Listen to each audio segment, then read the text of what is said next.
Welcome to Biz Dev Live. My name is Cameron Toth, and I have the pleasure and the honor of hosting Benny Pekala today. And we are going to jump into networking online, how to do it in a way that actually makes sense for you, for your business, for you as a person. Really, how are you touching people and expanding not only your own opportunities, but the opportunities of those that you're meeting. We're going to get into all that and more right after the Biz Dev theme. Hang with me. Biz Dev Live, Biz Dev Live, weekdays at 11 Eastern Time, live. Biz Dev Live, Biz Dev Live, weekdays at 11 Eastern Time. Leadership and motivation, empathy and inspiration, Biz Dev Live, Biz Dev Live, business development, not even selling it. Biz D with C, brought to you by Cameron T. Biz D with C, brought to you by Cameron T. This is business development, not even selling it. This is business development, not even selling it. Biz Dev Live, Biz Dev Live.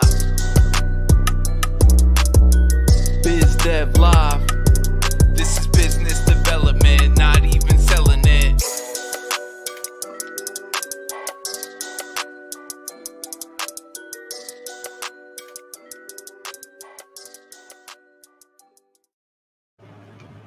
So Benny Pekala became an entrepreneur right out of college. Benny and his best friend Robinson built mobile apps for startups that are seeking investment. He is also the co-founder of Virtual United, where they built a virtual conference platform designed for intentional conversations. These days, he travels as a digital nomad while working remotely. I had the pleasure of meeting this young man through networking. We got a one-to-one together. He introduced me to an amazing person. He's somebody that I'm really excited for you to meet, really excited to interview today. Thanks for being on the show, Benny. Thanks for being with us.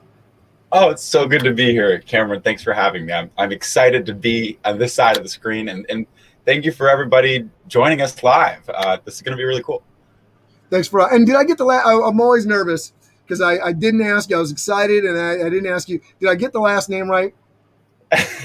One of the funny things is it depends if you ask my family on the East Coast or my family in the Midwest. So tell everybody how you like it. Answer.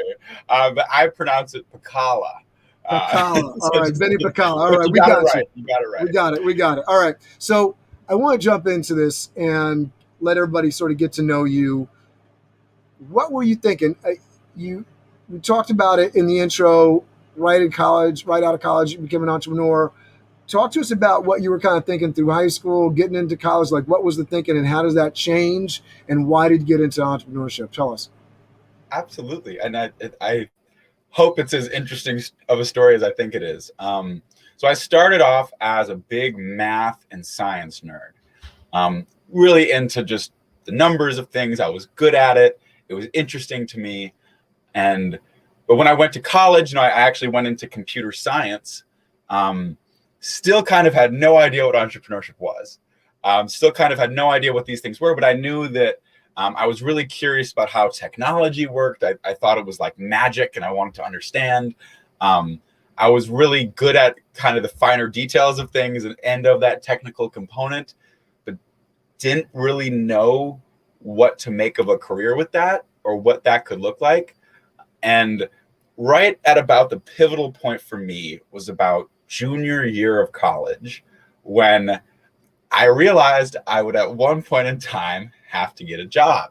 Kind of that moment that I think a lot of college students feel, where you can finally see over the horizon, and you're like, oh wait, this wonderful world of knowing, having everything planned for you it comes to an end. But either way, so at that moment, I started thinking, all right, well, what do I want to do with this? And my first foray into entrepreneurship was with a student organization. And I recommend anybody in college, I look back and I still see the organizations I was a part of, the student orgs, the clubs, as some of the best time spent there.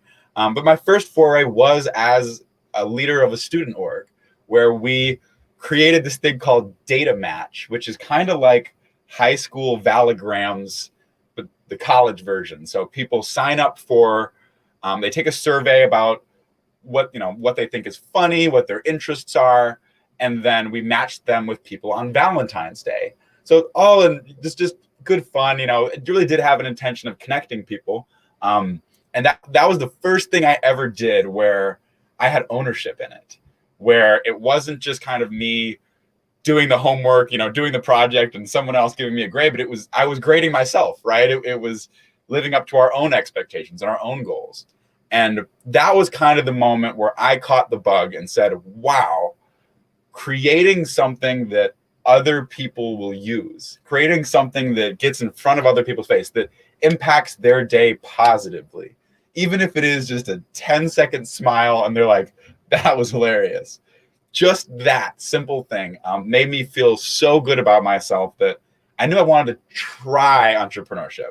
So if people are in college, considering entrepreneurship, it seems pretty daunting when you kind of first take it on, because you kind of have that same realization I had at that age, which is I have no idea what I'm doing.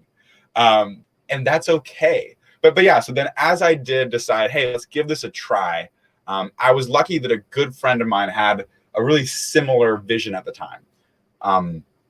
But what we did, instead of kind of putting all our cards on the table and really diving into it, we decided to take the first step. And I think especially for college entrepreneurs, but for any entrepreneur, taking that first step is important. And for us, that was building websites for our friends. So just starting that kind of business mindset of what can we create of value using our skills, and who would pay us for it. And we started doing that. And if we were selling custom made websites for about $50, which is ridiculous. And then it was a few months and we decided we really wanted to give a go at turning it into a business. And I'll never forget kind of that moment when my co-founder and I were like, are we actually going to do this? Are we actually like not going to go get jobs, or, and really commit ourselves to this? And we really committed to starting a company. And kind of where, the last little story I want to tell about our origin story. And I think for anybody that is in college or knows somebody college age who might be interested in entrepreneurship, we kind of, how did we, as college students, what did we do next, right? It's community. At our college, University of Wisconsin-Madison, go Badgers. And at a lot of colleges, there's a lot of people who are supportive and a strong culture of collaboration and innovation. So the first thing we did, which was instrumental to our success, was just going to this, going to the school website and just searching entrepreneurship, searching startup technology, and that we were a tech startup. We build mobile apps, and we'll probably talk more about that in a little bit. But just going there and seeing what the university has to offer. There's a lot. And similar to the student orgs that I mentioned before, which I again recommend, the people that you meet and some of the lessons that you pick up on the way towards these, collegiate resources are incredibly valuable. Even if you decide to go get a job, and maybe you decide entrepreneurship is not the right match for you, all the time you spend looking up those university resources will be really valuable to you. And from there, we found a group of people that was supportive. We found a business accelerators that were focused around the university, that were committed to helping entrepreneurs, specifically students and people on campus. We found advisors and people that were, had reached out to the university and said, hey, we're here to help support this. This is a line, this is a resource. More than anything else, we had people that believed in us. I think both my co-founder and I have a lot of confidence and faith in ourselves, but sometimes when you tell, when you're in college and you say, hey, mom and dad, and my parents were very supportive, but hey, mom and dad, like, I'm not going to get a job. Instead, me and my friend are going to try to do this and, not make any money for a few months, but trust me, we'll make it one day. You know, it's a little difficult. So finding that group, going to the university and seeing there are people that support this. There are resources. There are steps in place to help guide and help be that rock that can say, yes, you can do this, was so helpful. So that's kind of where the origin story leaves off, is that my co-founder and I had kind of learned we're building mobile apps. We really want to focus on mobile apps because we love mobile apps, and any entrepreneur should be doing something you love. And we knew from talking to all these, from these university resources, through the people we had met, just through kind of diving down that rabbit hole, that as long as we focused on helping people and on using our skills to help someone else, and we did that honestly and with all of our energy, that was the plan. We knew we would be successful. And so and by the way, I know at the I think we'll kind of get around to this later. So if people want to stick in, in the years I've learned a few very specific ways that I'd love to help other entrepreneurs that are building apps or that are building technology. And I think we'll come back to them at the end, because lots has been learned in that time. But that's kind of the origin story.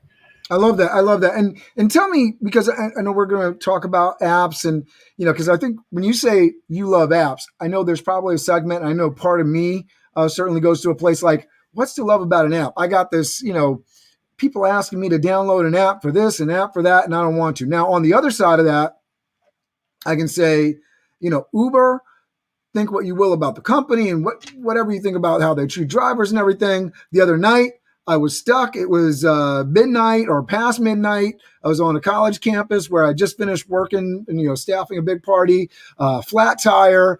AAA was right after Ida. And, I was calling AAA. They were like, I would say, when can you get to me? When can we don't have a time. We can't tell you. So why do I pay for a AAA? Anyways, so I was stuck, and I was like, well, I'm not going to sit here and just sleep in my car all night in this college campus. I live, 20 minutes away. I'll just get an Uber. So mobile app, right?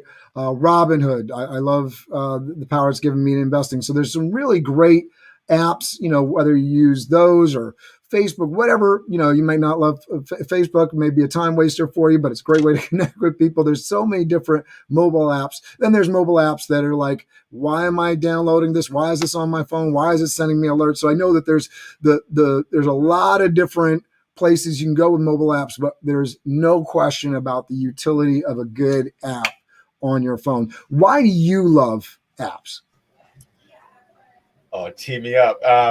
Short answer, and then the long short answer is because of that magical ability to, when you need it, give you all of this convenience at what, for the developer, for the company providing it, when is very like zero marginal cost. So let me explain that a little bit more. There's a lot of different businesses out there, and I every one of them has a lot of really unique drivers, really unique ticks. For a lot of technology, and especially mobile apps, it's about finding how it's actually valuable. The idea you've got in your head, hey, I've got an idea for Uber. Finding what is that waiting for a taxi in the rain when AAA, what is that one situation where you really can just make someone's day, and make them go, oh my gosh, I love this. And when you do that, find a way that you can let the technology handle it, and you can let it run itself. Because when somebody is in that situation, needing an Uber, they want to be able to count on it happening 100% of the time, or at least maybe there aren't any drivers, but they want to know that the technology you've built is there for them 24/7. So really the interest is, how do you find this thing and then design it so that when the time comes, it all goes off without a hitch? And that question, I love that question. It's fascinating. I love it. And I think that gives some people some sort of in, if they aren't considering a mobile app, or it's just like that's what they think a mobile app. There's so many things that you can do positively for a business, for your business. I know for me, I have a staffing company, and there's competitors in the market that have apps, and I'm sitting here like, well, I don't want to pay these costs, but I understand the benefits of it, not only for the company itself, but for the employees. For one of my competitors, I was doing a little bit of research, and one of my competitors, for the employees, because they're doing everything kind of app based, and they've built this technology in, as people are checking out of a job, in some cases, that staff member is getting paid immediately. And I'm like, I can't offer that. I can't do, that doesn't, my technology, my company doesn't work that way. But what if it could? And I think, a lot of those what if kind of questions, where technology is sort of opening the door, right, to the possibilities, that is a wonderful thing. And that ties into something that you were saying earlier: resources on a college campus.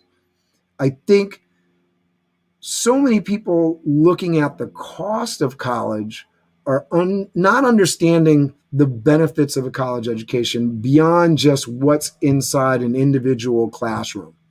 One of the things that I do in my college and career preparation work, part of soundbusiness.org at A. Philip Randolph Campus High School and beyond, is taking students to a college campus, sending them out in groups of like 3 or 4, and they're going to different students on campus and asking what's available. What are the things that are available there? And that is a great reason for anybody that's young, anybody that's a parent that's got young children that are working their way. Go to these college campuses, go and ask the students, go and ask the faculty, find out what resources are widely available on that college campus that may not be available on another campus. And then it's a lot easier to distinguish one opportunity from another. Going on to college campuses, I don't know University of Wisconsin, but being on different colleges campuses like lose names here, but Gettysburg College, and places that we've taken students. One school, SUNY Purchase, for example, which is near me, may have a really, really great fine arts program, whereas Gettysburg College really has some great, real scientific equipment. You go up to Hobart and William Smith, they got a glass bottom boat. So if you want to study biology, those things aren't going to be available at another school, but they're going to be available there. And it's really cool, even if you don't know where you're going, to get some of those real tangible experiences in college. I loved you talking about not only finding resources on campus, but people that believed in you and supported you. I think that's just as important a resource as you're going and visiting a campus. What people are on campus? Have they been there for a long time? Are they planning to stay there for a long time? Are they going to be there to support you? Those are questions that students should be asking. Talk to me a little bit about your experience, Benny, in terms of you went through the college experience, you chose the entrepreneurship route. What were some of the lessons that you learned right away? And I know that you stayed in contact with some of your friends and colleagues from college that went and got a job.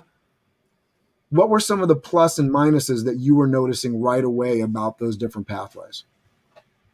Absolutely.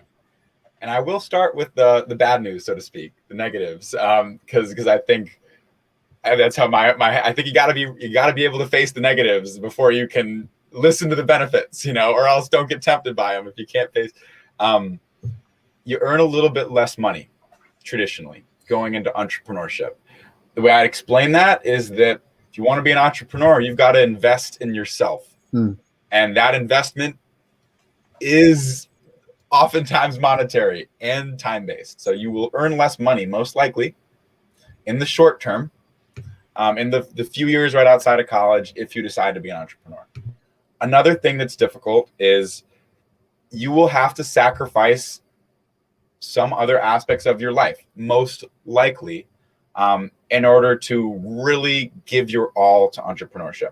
So to describe that a little bit more, for some people, that may be having a really robust social calendar where you have plans every day and you're traveling every weekend.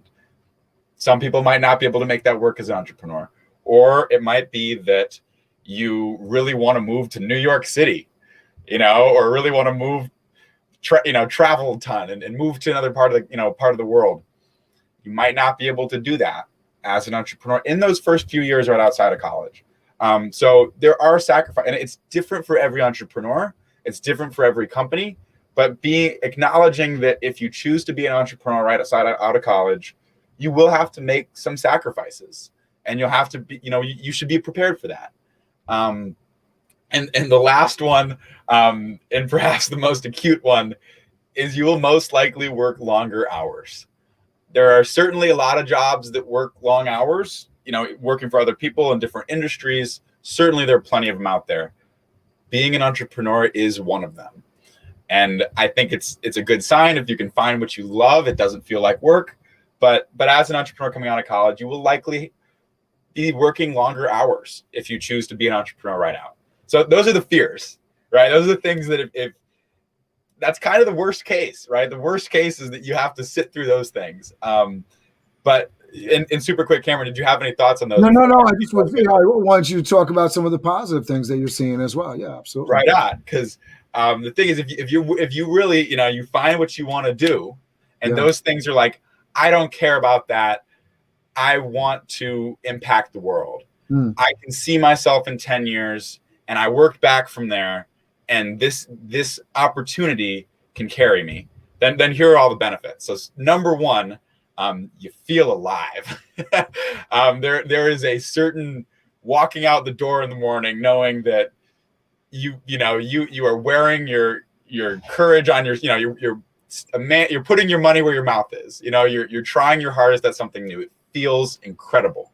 And I think anybody working really hard for something they believe in knows that feeling. And I should say you can find that with other jobs as well. I don't mean to say it's exclusive, but it feels. Well, and I was just going to say, because I think important part of this, because I know you're staying in touch with people from college that went out and they got a job and working with Deloitte or some other, company out there, right? What's the takeaway that you're seeing from their job tracks and their feelings as they're jumping into their work? Yeah. Some of it is a little disconnected professionally. I think what I hear a lot of is, oh man, the 9 to 5 is tough, and oh man, I please don't send me back into the office. I love working remotely from my little computer, and that's going to be awful, and just kind of this feeling that work is hours that you lose out of the day, and hey, I get to live in the rest of these hours, but right now work is too much, and I can't make these plans, and I can't do these things, and kind of feeling like work is tough, and work is difficult. And don't get me wrong, it is tough and it is difficult. But the difference, between that feeling and one of an entrepreneur is that the entrepreneur knows that they're the one choosing this and that they're in control. And all of a sudden you are living with all of those hours because you get to intentionally choose those and intentionally create those. And the feeling of kind of, hey, how's work? What are you doing? Oh, it's boring. You don't want to hear. That never happens, right? You kind of never disengage, in the best of ways, where a lot of people kind of disengage from this thing that they do 40 hours a week, but as an entrepreneur, you get to feel like every moment counts, and every lesson that you learn, every mistake that you make is yours, and you get to own that and celebrate the successes very wholeheartedly. Whereas some people that do more or less, take a position that has a lot of money, but might not speak to their core beliefs, they might feel like, oh, I'll get a chance to chase this dream someday. Whereas you get to do it today if you choose to be an entrepreneur.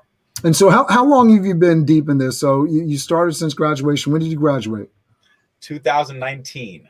So we're still young in the process. I've been, running my own company for the last 10 years. I know I can speak to the entrepreneurship thing, and a lot of people run into this. And one of the things that I'm trying to do with this show is get people out of, especially if you're an entrepreneur, don't create jobs for yourself, right? Create a lifestyle, create assets. I was talking to you before we jumped on about Rich Dad, Poor Dad. I'm reading that now. It was a book on my father's shelf, but I don't think he read it, or at least didn't put the the principles into practice with me, an understanding of accounting, an understanding of how to actually build wealth, build assets in your life. I think just listening to you, and I know where you're kind of going with things. You talk about the ability of a mobile app to kind of create, this low cost, high effect, right? Low cost, high effect kind of thing where you can bring in a lot of revenue with relatively to the amount of income that's coming in, low effort, right? Talk to us a little bit about that experience of, are you kind of watching out for those pitfalls, creating a job for yourself? Because I think you can get an entrepreneur that's been in the grind for years and isn't advancing, and they can talk about their business just like somebody's talking about their job. They can be not so excited about the fact that they built up liabilities and now they feel pressure. I know I've felt that way. I've certainly over the past few months and trying to switch streams.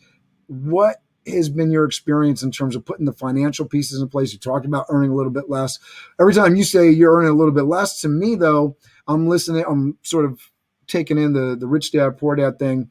When you work for a company, there's benefits, those things, definitely miss those from my days of working for a company. Healthcare benefits, some of the creature comforts that come along with that.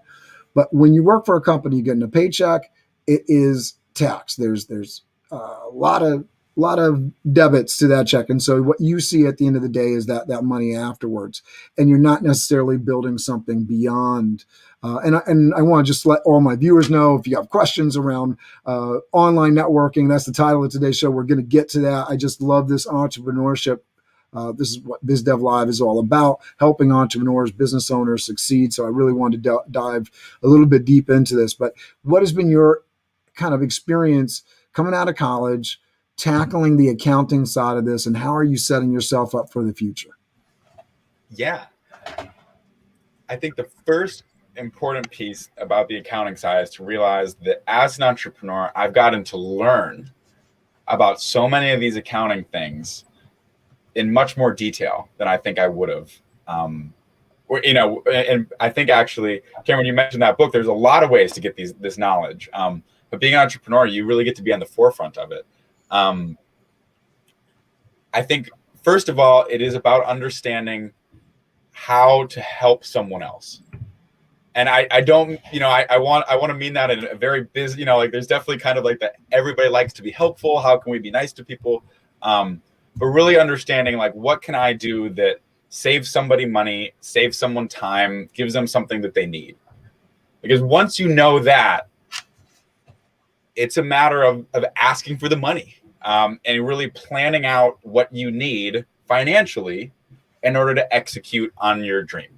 So to give a concrete example, in those early startup days, there's, first it's realizing how much are you going to ask for your product, and you should base that off of how much do I need to earn per month?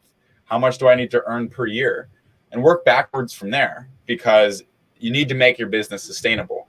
But in those early days, it is really important to also know your own limits. So know, how much money do you need to be earning every month?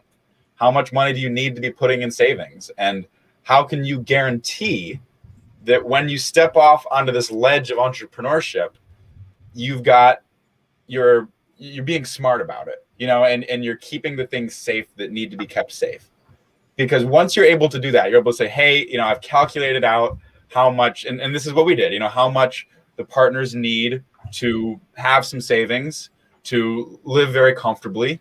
And this is how, perhaps this is over 6 months, and really thinking about, okay, this is what we need. We got that.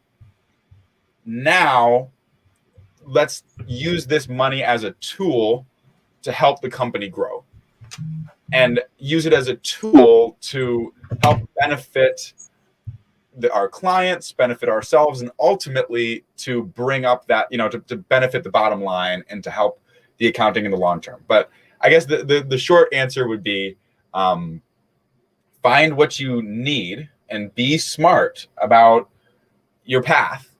And once you're able to assure that, go out and ask for it. Ask clients for that amount of money. Learn how to do it, because you just did the math. You do need that. You can't subsist with less. So find a way, and I think Karen, I could both speak to, where you will with virtual networking, ways to kind of find some of those things when you know what you're able to provide and you know who you're looking for. I think this is a great segue into this, right? So I think when we talk about virtual networking, there's definitely people that are going to think, well, I don't have time for that. I'm running a company, or I'm in a sales role.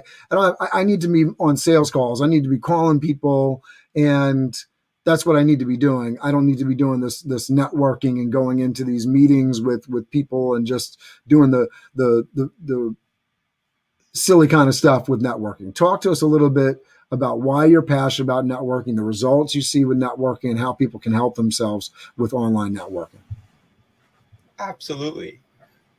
To put a quick pin in the benefits of networking, and as then I'll kind of start to explain virtual and how that's different and where you can leverage that. If you're an entrepreneur who's really anybody, not just entrepreneurs, meeting other human beings and helping other and giving to a community, that's my definition of kind of networking, right? And connecting with people authentically is incredibly important, and you should always be doing it.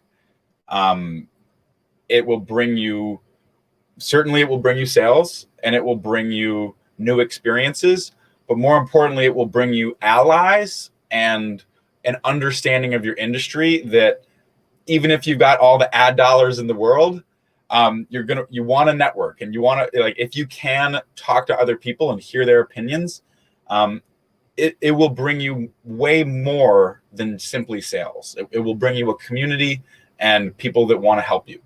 So that being said, so when you recognize, hey, I know there are people out there, and then you ask, well, what if I did this virtually? How do I connect with people authentically? How do I build relationships and give, help people with what services and skills I have to provide, with what you can do, and also ask, and ask honestly when there's something in need. So when you ask that question, you realize that, okay, that's a little different way to approach it than how most people look at virtual networking.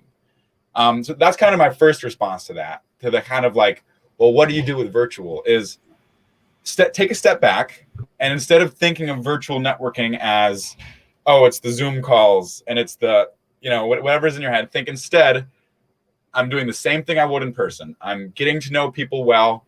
I'm giving other people what I can help them with. And I'm being honest and asking when there's something that I need help with.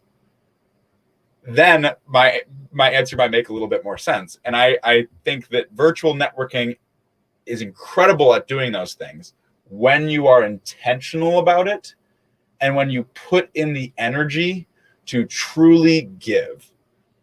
And and maybe that, like, I think the biggest difficulty, and I'll kind of talk about some specifics of why people feel like they're not getting whatever they want out of virtual networking. I would say it's because you're not giving. The biggest one is attention. If you are the person that sits there and does your email and does 6 other things while on a Zoom call, no wonder you don't, like, that doesn't work out for you. You're not even giving your attention, and that's kind of where I'd pick up the ball as far as virtual networking. So I want to just squeeze this in here because this is a common theme. Some people don't enjoy sitting down at a computer. I'm standing up. I'm at a standing desk. There's different ways that you can do it at home just to give people that information. Usually when I'm on a virtual networking call, I'm doing something like this, I'll try to stand up. And that can change the game. Maybe you go typically to a cocktail party, networking affair. Are you going to be sitting down the whole time? Are you going to be standing up? There's a whole different energy there. So that's one thing that I can sort of give to people from my end of it and experience through the last 18 months of moving almost all networking online. Change your physical, because a lot of people don't like sitting behind the computer screen and connecting with people. It's not as interesting to them. And then exactly what you were talking about, people aren't putting the attention into it. And so they're not putting as much attention into the online engagement networking portion that they would into the physical, and then somehow expecting the same results or better from online networking than they would get in the in-person meeting, where they put in the effort, they figured out outfit to wear, they got to the place, they read through the list, they knew who they were going to meet. They're not doing those things with the online networking, right? So there are some basic principles to networking regardless, right? You talked about intentionality. Talk to us about, I know one of the takeaways that you had today, when virtual networking, make sure to cut down on your calls, not overdo it in order to be meaningful, right? We've all been at the in-person meeting where the person's got phone calls, they're distracted. In person, I think it becomes worse when you're online and I'm sitting here one-to-one, especially one-to-one with you, and you're somewhere else. Yeah. I think the two ways that I like to approach that is, one is like, how do you do this from a planning perspective, like looking at your schedule, working it in. And one is like when on the day of, when you're being present and engaged.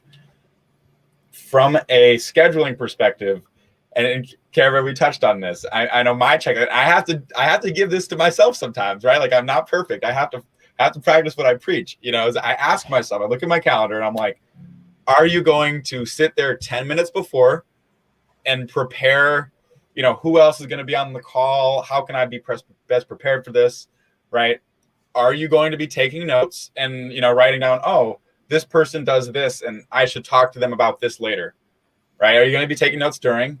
And do you have time afterwards? And it can be later in the afternoon, maybe if you've got back-to-back meetings, but do you have time afterwards that's prepared to go through those notes and say, oh, let me reach out to Cameron and let me set up this meeting? I got to say, that's one place that I usually fail. I take great notes and then I don't give myself time to follow up with what I needed to follow up on. Absolutely. And that's honest. I think, like I said, I have to do this to myself. I have to give myself that same rubric. And when the answer is often, oh, I'm missing this piece, or, oh, I'm doing that, then I press myself. I be direct. I say, well, are you going to? Are you going to change that? Because now you've recognized it's wrong. And if you're not, then the answer is, should you cut down on your networking? Right? Because my argument, when you ask yourself that honestly, you realize that, like, it's your own time that you're spending here.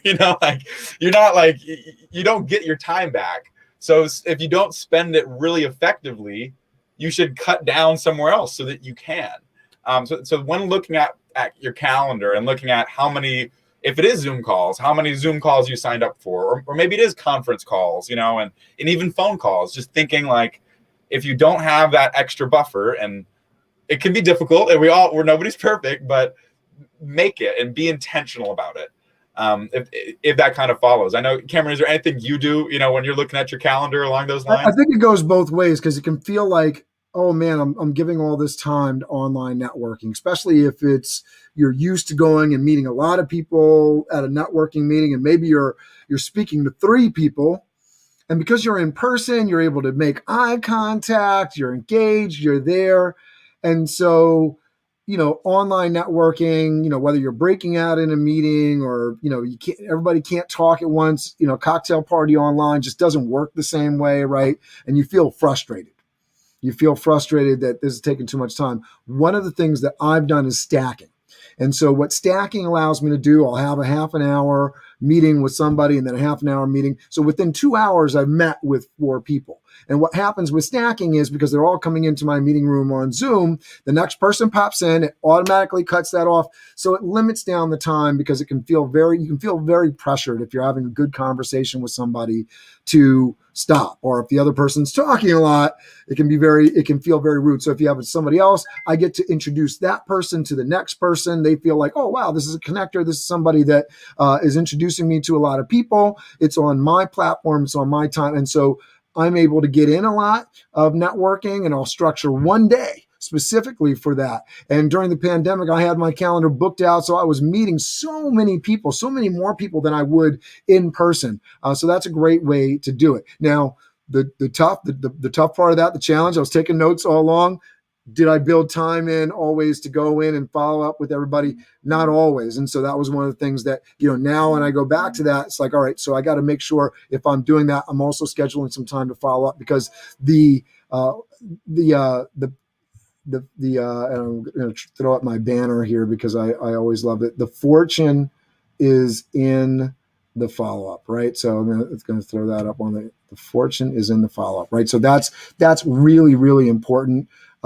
You aren't going to get anywhere with networking if you don't follow up, if you don't live up to your word, if you say you're going to connect somebody to somebody. Benny, when we were talking, we were networking, he said he was going to introduce me to Dr. Troy.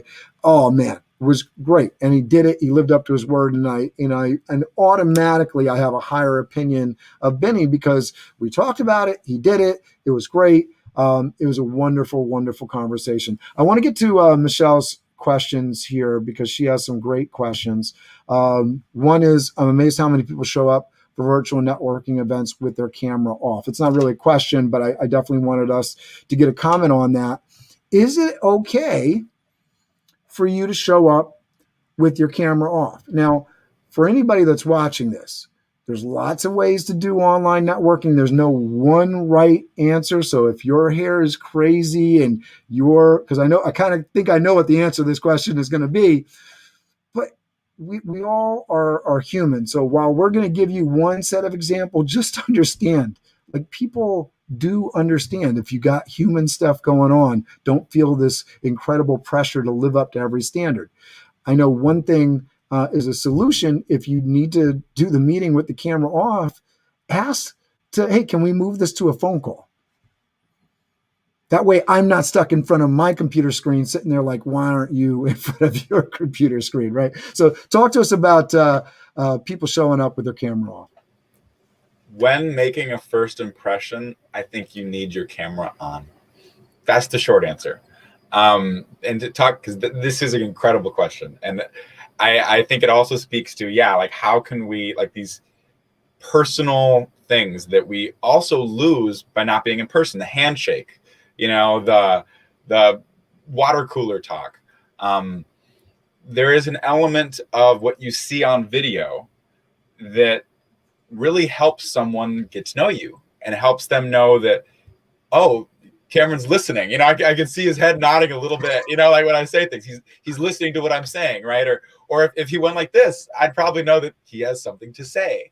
And so the short answer is yes, I am a big believer in video. And I'll kind of go to when can you not use video, but still stay on video for a second. I know I know a lot of people who might feel a little uncomfortable with a bad hair day, and with kids in the background and things like that. And my argument or not argument, because I understand that emotion, is that's people are okay with that, and to be able to show that, because I think that, like, when we're in person, the same things happen. You wear the wrong shoes one day, you know what I mean? Like you forget to do your hair in the, at least they happen to me. Maybe some people are better prepared. And when you're in person, just like, oh, you very quickly realize that, that's okay, and things like this. And so I want to kind of say that to people that might feel like, oh, but it's going to look a little unprofessional, or, oh, like, I don't want them to think, first of all, I understand. I'm not trying to say that's wrong. It's a very all right way to feel. And you might be correct to turn your video off, but also understand that people generally, they want to see that you're human. They just want to see the little nod, and most of the time, most people I know would rather have the kids running around in the background than have the camera off. And I'll add this in too. There's so many tools right now, right? So I think if you're on Zoom and probably several other platforms, you have the background blur. So so for me, it's not so much, one of the things I have a digital background today, right? So I'm using a green screen. So this wall back here is actually a green wall. I don't have the BizDev Live. And part of the challenge with that is it can seem a little bit less authentic, right? Does this guy live in a digital bubble? What is his background? Now, I like it because it's easy. I do have 4 children. I'm working out of my home office in the basement, and I don't have a lovely bookshelf built behind me as some people do for their displays. It also allows me to change things up so that if I want to have a different background for a different show, then I can do that, right? So I have my Master Connection series background that I'll throw back there and do different things. But I want to bring to people to mind that there's different tools that help you do this stuff easier. And then there's different formats. So I know you were going to jump into that direction. So let's talk a little bit about when you don't do video. And then Michelle has another question. What is your preparation for networking? Go ahead. Yeah. And great questions, Michelle, because I'll close by saying that I think if you're in a group of people where nobody is using their camera, be the person that has your camera on and says, hey guys, I'd love to see you. Are you there? Can I see you virtually? Be honest. And sometimes that can change the tide and people will flip their cameras on, but it sometimes takes asking. And so then, so talking about, how to be, I think we will end with some tools because I've always got tools. My preparation for networking is, first of all, to ask myself who is going to be there. And, I think there's definitely an element of research, and you should research it, or you can, I try not to say should, you can research it, right? And say, hey, like, who's the host? Like, go to their website, learn more about them. Hey, maybe there's a sign-up list on LinkedIn, and you can see some of the other attendees. So you can research it, but kind of just ask yourself and be prepared for who's going to be in the room. Be prepared. Say, hey, am I going to be meeting people here today who are business owners, who are C-suite executives? And if so, maybe that means I should be prepared to, tell them about my business overview. Or maybe you say, hey, what I'm going to be meeting today is a bunch of people that share a hobby of mine. Maybe we're all marketers. Maybe we're all in virtual networking. And then it's like, maybe I should just be prepared to nerd out about the stuff in networking, and not be as business ready. So to be prepared about who's going to be in the room. And then from like a technical perspective, I very much believe in having the right technology. So I have a virtual stand, like I'm using a laptop, but it stands up so that I'm looking eye to eye with people. I bring a ring light everywhere I go so that if my lighting is poor, I'll plug in my ring light. And I make sure that I'm sitting there 5 minutes before it starts. And I also pull up a note document. So I pull up my notes. I guess actually that this is a fun one that I would highly recommend is I will minimize whatever screen other people are on. I will move it to the top half of the screen because that enables me to look closer to the camera and make better eye-to-eye contact. So I set that up. I set up my Zoom with the top half of my screen, my notes on the bottom half. And I bring all of the links people might want, all the things they might ask me for and say, hey, Benny, can you send this over? I'd love to sign up. I'd love to give it a chance. And I just bring myself and my energy and I walk into the room. And you're muted, I think, Cameron. Thank you. Yeah, always got to get one technical failure in. All right. So this is a really important thing for folks that are really looking to sell and they want help. You want to help somebody. You want to provide that solution for them. You have the solution for them. Now, how do you actually get them to click, move over? And you get people that say, okay, you can find me over here, type in instead of just taking a link and posting it into the chat or quickly sending them an email, not being prepared to make it easy for your potential customer or the person that you're trying to give a resource to. Talk to us a little bit, because I loved that you were saying whatever links that I want to have ready. And I find so oftentimes, even with people's contact information, I've invited them to a networking event upon Master Networks, and here's a guest, and we're like, hey, post your contact information. They don't have it ready to go. They don't have their signature piece ready to copy and paste into the document. And it's such an easy thing, but it's one of those things that people are missing from their networking engagement. Yes. And it sounds like Cameron and I both have a note document on our computers. And so this is what I recommend. So anybody who doesn't have it, just somewhere on your computer that you'll remember. Mine is, I use a Mac and it's in my notes. But Windows has text edit. Write what you would want other people to kind of, like a quick bio about yourself. Generally, this has what you do in about 2 sentences at the most. Some people may go longer, but 2 sentences, what you do, and how you can help people. So for me, that's, hey, I do virtual events and I do mobile apps. I'd be happy to help anybody who's trying a virtual event to help them strategize, or anybody who has an idea for an app. I'd love to help give them my perspective and share my knowledge however I can. And put in the link that they will use to connect with you. So put that in a little note document so that when it does happen during the Zoom call, during any situation where you're meeting people, you just copy it in from there and you paste it in. Super quickly, the tool I would recommend is Linktree. So if anybody has heard of Linktree, exactly how it sounds, if you Google it, you can find it. But it'll give you a link where you can link to all of these things. And so you can just say, hey, here's my Linktree. It has everything. It has my LinkedIn. Let me add a little grain of salt to that, because I wanted to give people an example of what this looks like. So I would love people to subscribe to the YouTube channel, people that are watching this on LinkedIn and all that. I appreciate you. But one of the ways that kind of level up with this whole viewing game and channels is subscribing to YouTube. So if I want you to subscribe to YouTube, what should I do? I should really make it super easy for you to subscribe to YouTube. So I have my note document, which I actually use Google Docs for, and it has all these quick links in there. So if I want to set up a bond meeting with you, I have that link. If I want you to subscribe to YouTube, I copy and paste it, and right in the middle of the show, while I'm doing 3 different things, right, I can post that in here. And so I posted it into LinkedIn and all these other channels just to show you as an example. Here's something that you can have ready to go. You want to expand your Instagram base. You want to expand people to your Facebook page. It's a link on the internet. It all works the same exact way.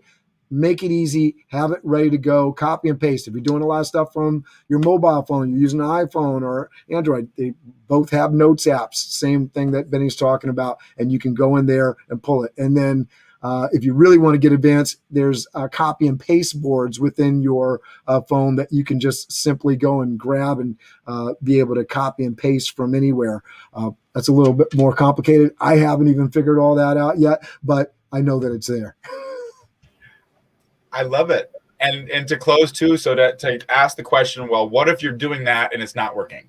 What if you're putting these things in the chat? You're saying, hey, everybody, connect with me on LinkedIn, or somebody's saying, hey, I'd love to give, I'd love to talk to you about this. I've got a mobile app that I'm working on. Can we connect? And I give them the link.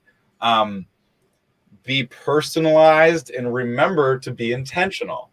So if there is someone, and it's especially like, if they subscribe and things like that, make it really easy for them. But also remember to follow up.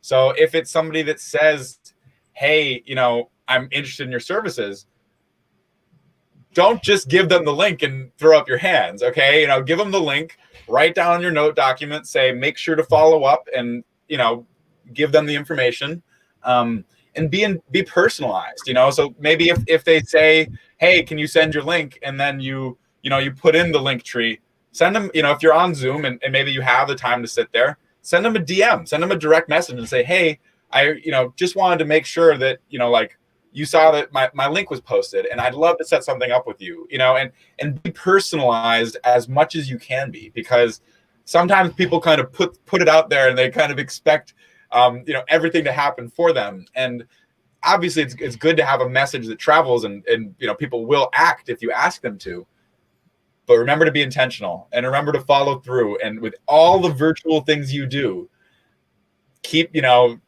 driving towards, being helpful and towards saying, hey, I know you said you wanted to do this, but I noticed you didn't set something up. Can I find a time on your calendar? Is there anything I can do to make this easier for you? And just trying to be there to help streamline these things and be intentional about it is my recommendation. If you're finding yourself not getting the results from those links and things like that. We're talking about business development. We're talking about sales, and the fortune is always in the follow-up. Make it easy for people. And that's not harassing, right? So many people rely on these like email systems to just blast and blast. It's not that complicated. If you have that, that's fantastic. You're using Salesforce, but it's just simply, all right, I'm going to follow up with this person in a week. I'm going to put it on my calendar. That's going to give me an alarm. I'm going to follow up with that person. Here's the information. Or maybe it's just following up after the call, right? It doesn't have to be that complicated. And I love the fact that you're talking about this for networking. I want to make sure we hit all three of the takeaways. I think we really talked about every networking event you go, spend your time intentionally meeting people. I think we've kind of hit that. If you want to take a chance, you talk about this last one. If you want to take a chance, build a safety net and take the leap. Don't hesitate. Talk to us about that. I think this is a really good bit of advice for everybody. Yes. I think a lot of the best things in life, a lot of the rewards that are, they take a little bit of risk. They take you taking a chance in some way. And especially in business and entrepreneurship, sometimes we know that there is a reward out there. And a lot of times that's a personal reward. That's, I want to see this vision. I want to see, for me, I want to see other people using what I've built, and I want to have that feeling that I'm helping people, and driving an impact. Maybe it is monetary and you're saying, I really want to be able to be financially independent and have my own company and do these things. And you realize that the reward is there, but then your brain makes these excuses. It's like, once you say that, it oftentimes goes downhill from there. And then you're like, oh, but I've got all these, these financial security, I need my financial security. Oh, but that's difficult. And I think the one that I hear the most often is people saying, oh, but that's too hard. That would take a lot of work.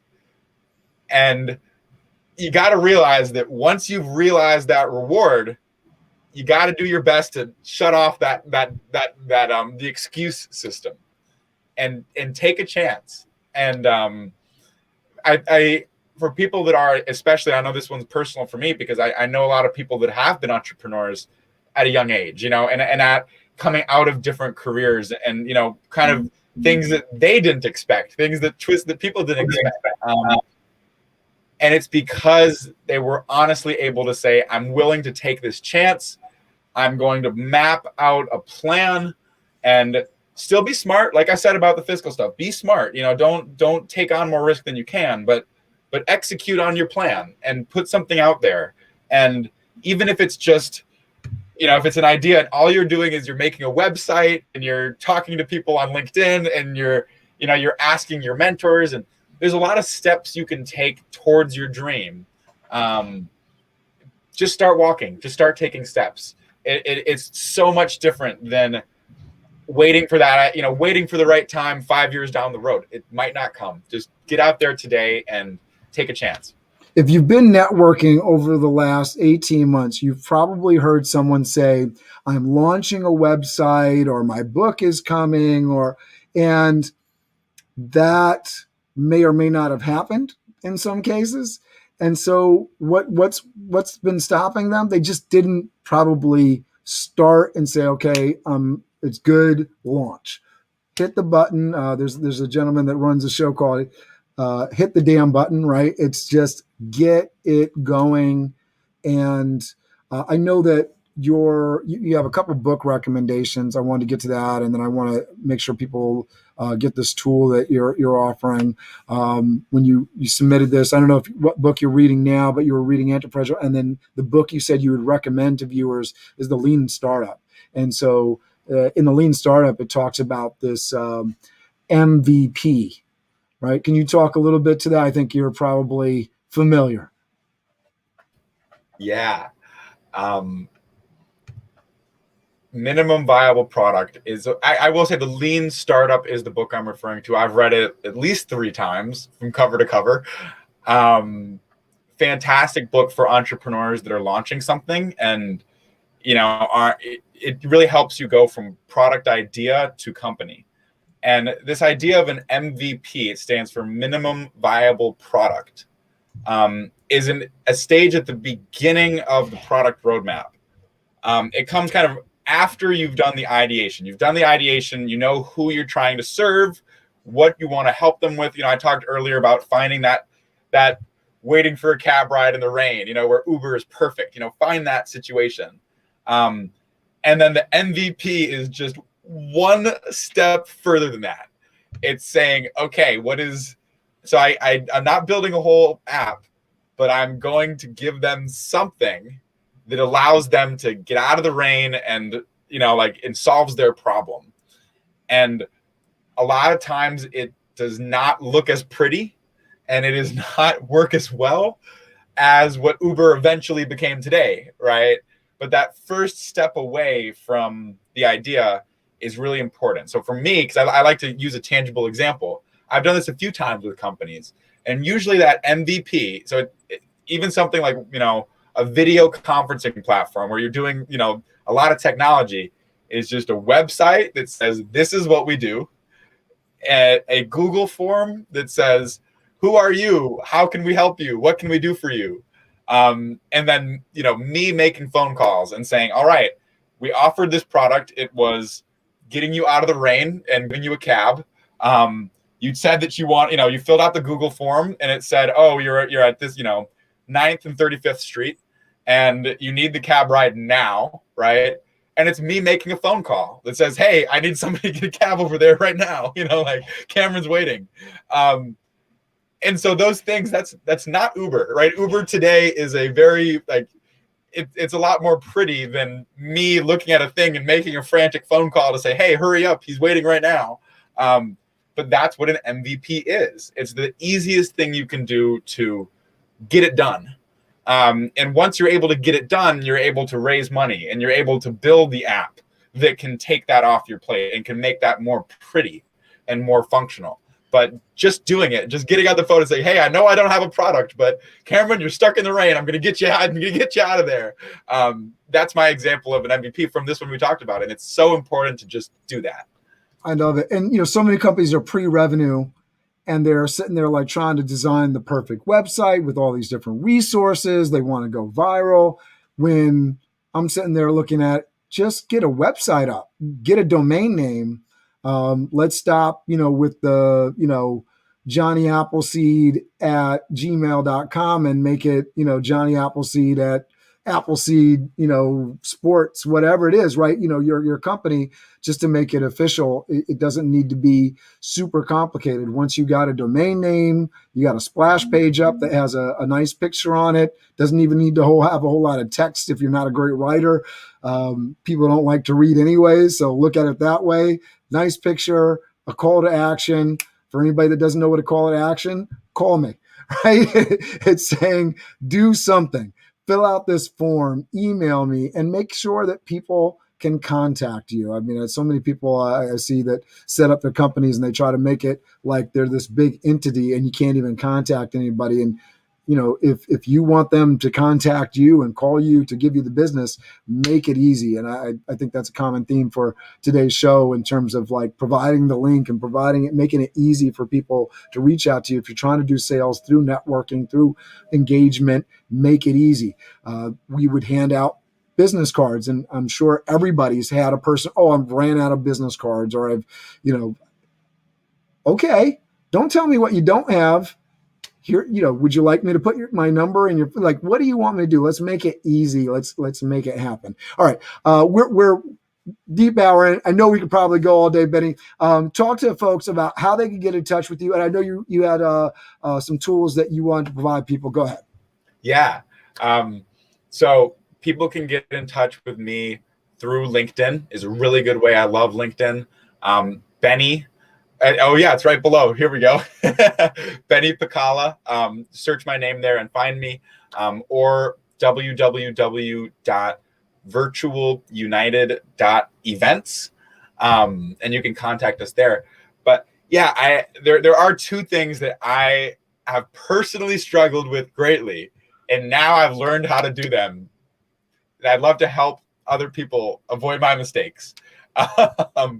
One of them is, if you are building an app, and either a mobile app or an app on your computer, maybe it's on your computer, and you don't know either where to start or have a question about, how how will this work in the long term? Should I work with a team? How should I go about this? I've got this idea. I know, maybe you're a business owner that you have a primary business, but people have been telling you for a long time, they're like, you need to build an app for this, and you're like, oh, but I don't know how to do it, and I love to help out, right? Person to person. Like, I just love to tell you about the mistakes we've made and give you some resources, because I can help give you some, some worksheets and a lot of free resources and point you to the right places online, as well as help build it. If you do need, that is what I do professionally. But also I'd love to help if you're building an app or you have an idea, point you in the right direction, answer any questions whatsoever. Really, like I said, it's just try to help people avoid the mistakes that we've made, and give them the lessons we've learned. And the other one is virtual events. If you're in a position where you have a in-person event or a hybrid event and you want to make it virtual, I'd love to help answer some questions and just similarly help get you on the right path. Really just trying to be helpful. Similarly, I can help you professionally as well, but just personally, just friend to friend. We've done a lot of transitioning in-person events to virtual, as well as setting up hybrid solutions. So hybrid solutions are where you have some audience that's joining you virtually, and there's also an audience in person. It can be really helpful for team meetings when there's some people in person, some people elsewise, and especially for conferences and nonprofit galas and things like that, where you want people in person, but you also want to be accessible to a virtual audience. So I'd love to just be helpful and say, hey, these are the tools out there. I know plenty of really good professionals, but just kind of point you in the right direction, because it can certainly be daunting, whether you're building a mobile app, whether you're doing a virtual event, or whatever you're doing.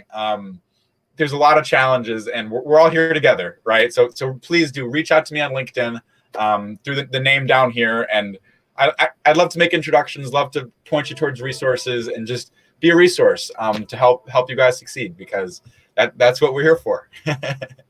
So I posted some links. We have the Birdwell Solutions is the mobile app company, right? We have virtualunited.events for virtual events. And your LinkedIn link, I posted it in the chat, but also if you go down to the description on YouTube or on LinkedIn, over to the side, you'll see that Benny's LinkedIn address is there. He really is somebody that wants to connect with you, spend some time with you. So please do that. Thank you so much for doing this with me today. Benny, I'll let you have the last word and say goodbye to everybody, and then I'll play us off with the BizDev theme. Thank you. Thank you, everybody. Have an amazing day.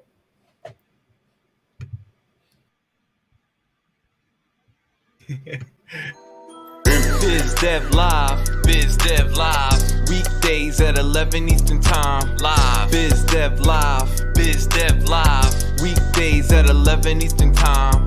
Leadership and motivation, empathy and inspiration. BizDev Live, business development, not even selling it. BizD with C, brought to you by Cameron T. BizD with C, brought to you by Cameron T.